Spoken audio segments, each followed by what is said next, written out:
वैसे ही, इसीलिए हमारा भी सुधरा हुआ है। खैर, आज भी तस्वीर बुरी नहीं है। एशिया आपकी स्क्रीन पर आएगा आज सुबह जो इस समय कामकाज हो रहा है, थोड़ा सा मिला जुला फ्लैट से इन ग्रीन, लार्जली इन ग्रीन थ्रिल्ड है। और प्लेट फ्लिप होगी तो यूएस के बाजार आएंगे। प्रोड्यूसर साहब ने हेडलाइन बिल्कुल सही लिखा, back to back third straight day हो गया है मजबूती के साथ यूएस में कामकाज का। बढ़िया, आधे % से 2.3% का उछाल, जबकि हम डाइजेस्ट करके गए थे फ्लैट से आधे % की तेजी। आधा % नैस्डैक डाइजेस्ट करके गए थे। नैस्डैक का हैंडओवर देखूंगा तो जैसा छोड़ा था वैसे ही मिला। बाकी दोनों देखूंगा, डाउ और एसएनपी, तो जहां छोड़े थे उससे बेहतर तेजी देखने को मिल रही है। तो हैंडओवर यूएस का बढ़िया है, वो तब और आपकी पहली प्लेट दिखा रही है आपको। ऐसे में हुआ क्या, चल क्या रहा है, या वही जो पिछले 2 दिनों से हॉर्माज आपको बता रहे हैं कि एआई ट्रेड वापस आ गए, ये वही कहानी है या और भी कुछ हो रहा है, समझ लेते हैं। हॉर्माज, गुड मॉर्निंग भाई साहब। ना सिर्फ इक्विटी बाजार, वो कच्चा तेल वापस धीरे धीरे करके इंचअप हो रहा है। कल सुबह जिक्र हो रहा था तो उसके और $1.5 जोड़ दीजिए, इस तरह से इंचअप कर रहा है। मामला क्या है, मूड कैसा है भाई साहब? गुड मॉर्निंग आशीष। मूड तो वैसा ही है जैसे कल था।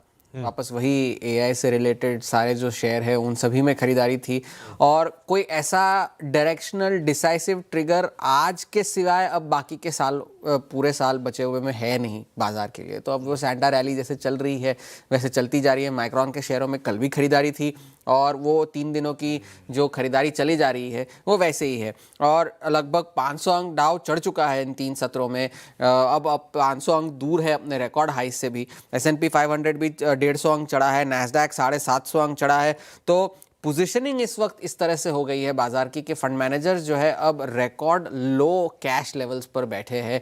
बाजार ये मान कर चल रहा है कि अगले साल 2 बार ब्याज दरें कटेंगी, जबकि डॉट प्लॉट जो है वो सिर्फ 1 बार ब्याज दरों में कटौती का अनुमान दिखा रहा है।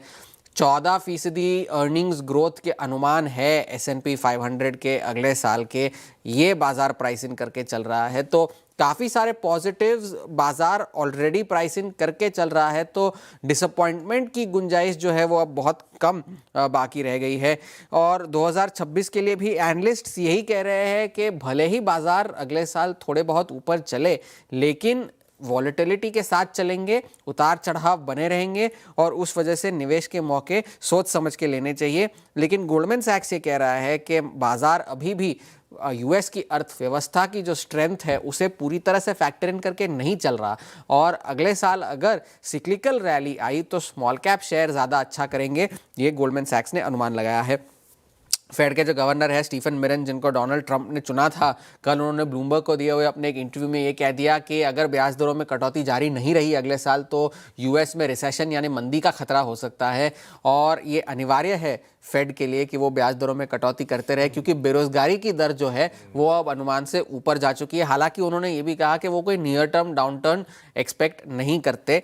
तो ये उन्होंने बात कही। हालांकि उनका जो कार्यकाल है वो अगले महीने खत्म हो जाएगा, वो सिर्फ टेम्पररी गवर्नर बने थे।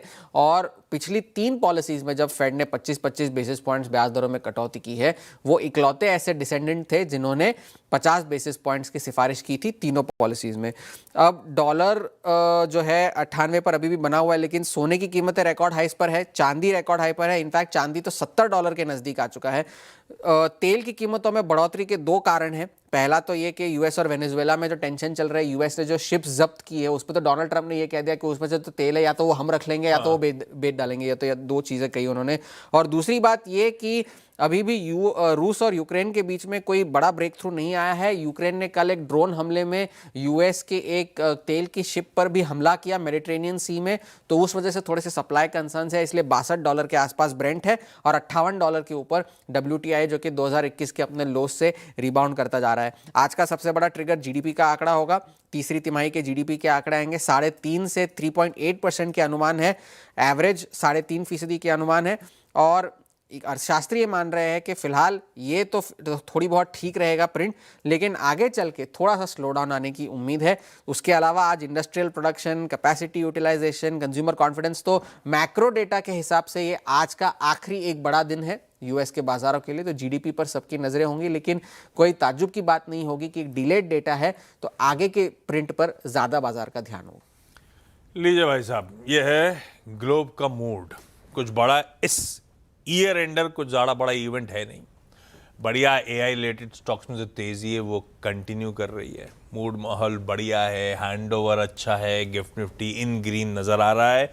और कल सुबह भी चर्चा हो रही थी, कल ऐसे ही, कल तो गिफ्ट निफ्टी अच्छी खासी तेजी थी, कल तो आधे % के उछाल के साथ शुरुआत होने के इंडिकेशंस अपफ्रंट दिखा रहा था। तब सुबह जब चर्चा हुई थी मंडे के मॉर्निंग कॉल में, तब कहा था कि सेटअप तो बहुत बढ़िया है, एक बड़े गैप अप होने की तैयारी हो रही है, लेकिन इसमें भी ध्यान रखिएगा कि अगर 26 100 109 के थ्रेशोल्ड को हमने पार करा तो 168 से 198 की ट्रेजेक्टरी में जाने की तैयारी। कल प्रिसाइसली 180 दिन के हाईस थे, 172 के लेवल्स पे सेशन की समाप्ति हुई। तो पहले रेजिस्टेंस बैंड को निकालने के बाद R2 तक वाकई बाजार कंफर्टेबली जाता हुआ नजर आया, बढ़िया रहा और प्रिसाइसली वो टारगेट्स हिट करे। वीरू